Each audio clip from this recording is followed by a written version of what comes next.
Namadri, they didn't treat me. So I felt like home here. So thank you everyone again. This movie is amazing. I hope everybody will watch it. Thank you. Media వాళ్ళకి అలాగే మా cinema teaser launch వచ్చిన Sandy గారికి చాలా thanks చెప్తానండి. అలాగే మా producer గారు, డైరెక్టర్ గారు, మా సూర్య గారు, స్టేజ్ ఉన్న director sir, lyric director sir, మన డిఓపి సారు, వీళ్ళకందరికీ థ్యాంక్స్ చెప్తానండి.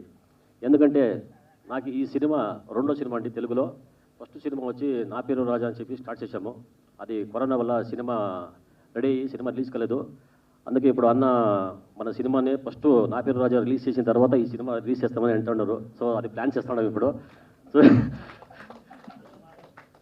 కాదు మన బ్యానర్లోనే అన్న వాళ్ళు రిలీజ్ చేస్తారు ఇప్పుడు. ఈ రెండో సినిమాని బిహైండ్ సోమన్గా చేస్తామంటున్నారు. సో చాలా థ్యాంక్స్ అండి. ఎందుకంటే నా సినిమా కరోనా వల్ల కర్ణాటకలో ఆ సినిమా ఆగిపోయి అక్కడ ఏమి డబ్బులు రాలేదు. ఈ సినిమాలైనా డబ్బులు వస్తుందేమో అని ఆశపడుతున్నాను.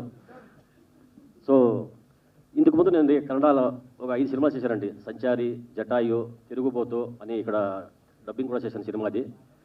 సో ఇది నాది 6వ సినిమా అండి ఇది.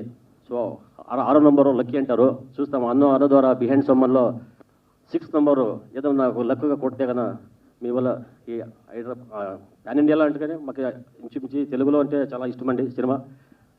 నవ్వుతా నా తెలుగు చూసి సారీ.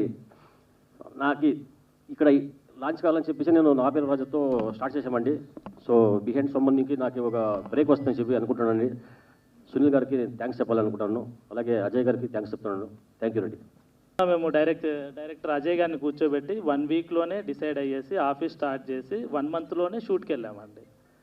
సో తీసినప్పుడు కూడా చాలామంది అన్నారు ఫ్రెండ్స్, ఎందుకురా ఇలా రిస్క్ చేస్తున్నావు అని. బట్ రిస్క్ చేస్తేనే కదా థ్రిల్ ఉంటుందని చేసాము. ఓకే. అండ్ ఇంకా అజయ్ గురించి చెప్పాలంటే మేము చెప్పిన దానికన్నా ది బెస్ట్ ఇచ్చాడండి.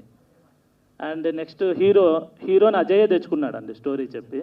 సో తను వచ్చినప్పుడు మేము అనుకోలేదు, కానీ కొన్ని సన్నివేశాల్లో చాలా బాగా చేశాడు. మేము ఎక్స్పెక్ట్ చేసిన దానికన్నా బెస్ట్ ఇచ్చాడు. ఇక వివేక్ష నాయుడు అంటే ఆల్రెడీ తమిళ్లో చేసిందండి.